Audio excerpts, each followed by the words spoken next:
Assalamualaikum warahmatullahi wabarakatuh. Perkenalkan, nama saya Dina Wulan Cahyani dari kelas D dengan NIM akhir 109.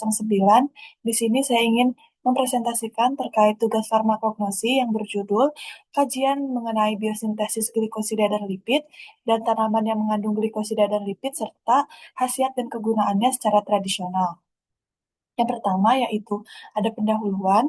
Biosintesis adalah proses kunci yang mengubah energi matahari dan nutrisi menjadi molekul obat. Yaitu dengan memahami jalur ini, penting bagi farmasis untuk menjamin mutu dan efikasi obat bahan alam. Tanaman itu bukan sekedar organisme yang pasif, melainkan laboratorium kimia yang efisien. Fokus permasalahannya yaitu pertama, alur pembentukan metabolisme primer dan sekunder melalui proses biosintesis dalam tanaman, lalu proses biosintesis serta hasil yang diperoleh, lalu prekursor awal dengan produk akhir yang diperoleh, lalu kegunaan secara tradisional pada sumber tanaman yang mengandung glikosida dan lipid. Dengan tujuannya menjelaskan alur integrasi metabolisme primer dan sekunder pada tanaman, lalu kedua, mengkaji proses dan hasil biosintesis secara sistematis, lalu ketiga, memetakan hubungan antara prekursor awal dengan produk akhir biosintesis.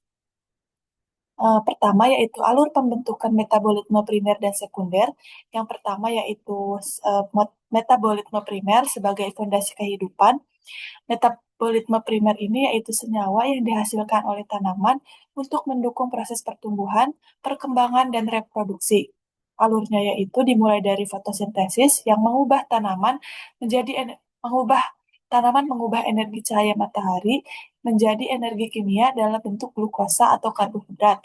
Lalu untuk glikolisis dan siklus Krebs, yaitu glukosa dipecah menjadi jalur glikolisis untuk menghasilkan energi atau ATP, dan molekul antara asam pirufat dan asetil-CoA.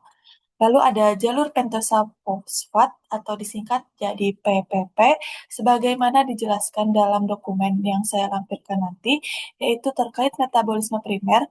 Jalur ini mengubah glukosa menjadi ribosa 5 fosfat dengan prekursor nukleotida atau DNA dan eritrosa 4 fosfat, yang dimana jalur ini menghasilkan NADPH yang berperan sebagai daya reduksi untuk proses biosintesis lainnya dengan hasil akhir yaitu karbohidrat, protein atau asam amino, dan lemak atau asam lemak yang digunakan langsung untuk membangun struktur sel pada tanaman.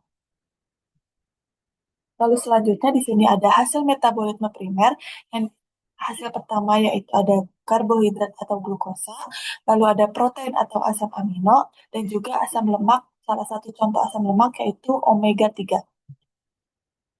Selanjutnya yaitu pembentukan metabolisme sekunder atau mekanisme untuk pertahanan pada tumbuhan, di mana ini tidak berperan langsung dalam pertumbuhan, melainkan berfungsi sebagai pertahanan dalam tanaman terhadap lingkungannya, yaitu dengan jalur pertama asam sikimat, yaitu menggunakan bahan baku eritrosa 4 fosfat dari jalur pentosa fosfat dan fosfoenol pirufat dari glikolisis.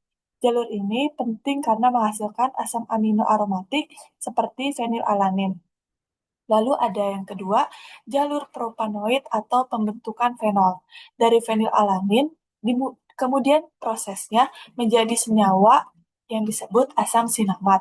Lalu yang ketiga yaitu ada biosintesis flavonoid, yaitu mengenai antioksidan, menjelaskan bahwa flavonoid terbentuk dari kombinasi jalur asam skimat dan jalur malonat atau asetil koenzim A. Melalui proses enzimatik, jadi terbentuklah senyawa spesifik seperti kalkon yang merubah menjadi berbagai jenis flavonoid seperti quercetin dan antosianin. Ini adalah penjelasan secara singkat metabolisme primer dan sekunder. Yang pertama itu glukosa menjadi metabolisme primer, hasilnya itu glikolisis dan jalur pentosa fosfat. Hasil itu berubah menjadi molekul antara asetil koenzim A, asam amino, dan eritrosa 4 fosfat. Lalu dibagi kepada jalur spesifik, yaitu asam sikimat atau malonat. Lalu untuk metabolisme sekundernya, yaitu flavonoid, alkaloid, dan terpenoid. Ini adalah proses biosintesis yang diperoleh yaitu pertama metabolisme primer atau jalur utama dari proses biosintesis, yaitu yang diperoleh fase oksidatif atau glukosa 6-fosfat diubah menjadi oksidasi yang dikatalis oleh enzim seperti glukosa 6-fosfat dehidrogenase atau G6PD. Lalu untuk fase non-oksidatif yaitu pengaturan ulang kerangka karbon melibatkan enzim transketolase atau TKT dan transaldolase atau TALDO.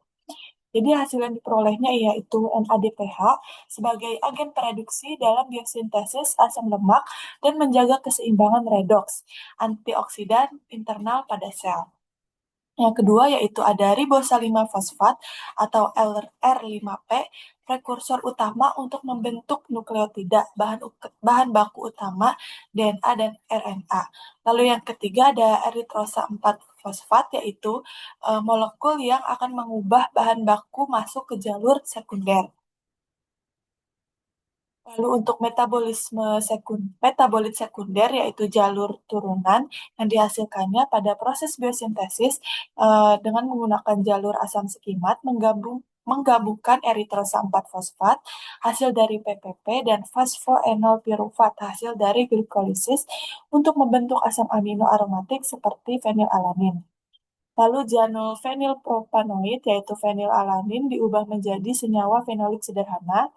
Lalu ada jalur gabungan antara sikimat dan malonat yaitu pembentukan struktur inti flavonoid melalui kondensasi unit asetil-CoA dan turunan asam sinomat.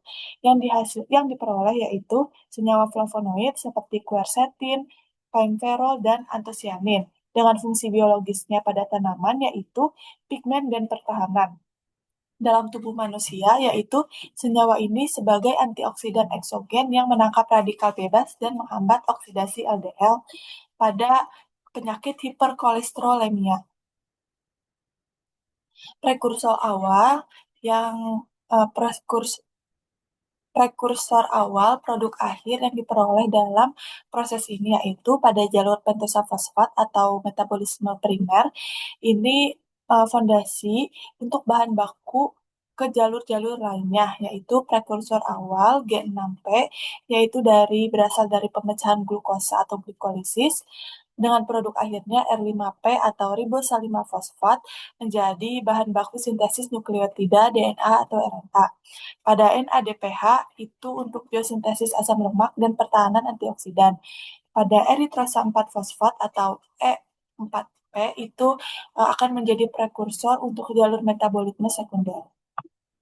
Pada jalur asam sikimat, yaitu jembatan primer untuk ke sekunder pada prekursor awalnya, yaitu eritrosa 4 fosfat atau E4P dari jalur pentosa fosfat dan fosfoenol pirufat itu dari jalur glikolisis.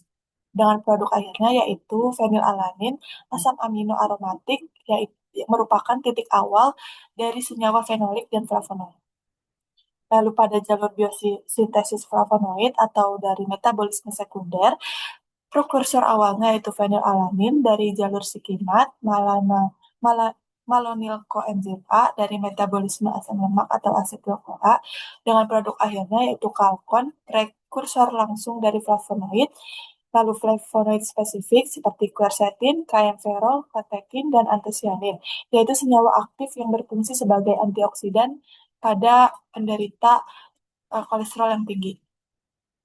Lalu ini kegunaan secara tradisional pada tanaman yang mengandung glikosida dan lipid, yaitu kita mengambil contoh tanamannya seledri. Itu mengatasi kelelahan, menurunkan kadar lemak darah, dan penangkalan radikal bebas. Tanaman ini berhubungan langsung dengan penyakit kolesterol tinggi. Lalu efek terhadap lipidnya, mekanisme pencegahannya yaitu menekan stres oksidatif akibat kolesterol tinggi dan mencegah penyakit jantung koroner. Dengan kesimpulannya yaitu proses biosintesis dalam tanaman merupakan sistem yang sangat terorganisir. Jalur metabolisme primer, contohnya jalur pentosa fosfat, berperan vital sebagai penyedia bahan baku atau prekursor seperti eritrosa 4 fosfat dan NADPH. Tanpa fondasi dari metabolisme primer ini, tanaman tidak akan mampu mensintesis metabolisme sekunder yang kompleks. Senyawa glikosida, terutama flavonoid, itu ditemukan dari sumber tanaman seperti seledri, yang memiliki khasiat tinggi sebagai antioksidan. Dalam konteks kesehatannya, senyawa ini menghambat oksidasi lipid atau LDL sehingga efektif dalam penanganan tradisional penderita hiperkolesterolemia untuk mencegah resiko penyakit kardiovaskular. Terima kasih, terima kasih telah menyimak presentasi saya. Mohon maaf bila ada kesalahan. Wabillahi taufiq walhidayah. Wassalamualaikum warahmatullahi wabarakatuh.